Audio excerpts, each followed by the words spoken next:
అయ్యా PCC president come MLC Mahesh Kumar Goud sir ఇక చెప్పుండ్రి కల్వకుంట్ల కుటుంబం కథ ఏందో. బీజేపీ బీఆర్ఎస్ పని రాష్ట్రంలో అయిపోయింది మిత్రులారా.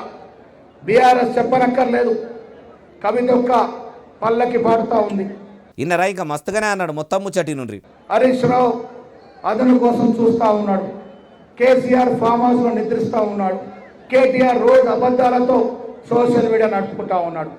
నలుగురు నాలుగు దిక్కుల విడిపోయి ఉన్నారు. ఇంకా అయిపోలేదు మొత్తం ముచ్చట మంచిగా నుండి. అన్నా చెల్లెళ్ళ కొట్టాడ ఎందుకు మీకేమైనా తెలుసా? ఎందుకోసం కేటీఆర్ కవిత కొట్లాడుతున్నారు? దోచుకున్న సంపాద వాటాలు సరిగా పంచుకోలేక. అయ్యా ఎమ్మెల్సీ మహేష్ కుమార్ గౌడ్ సారు మరి కారు పార్టీ కథ రాష్ట్రంలో ఒడిచిందని అవడితిరి.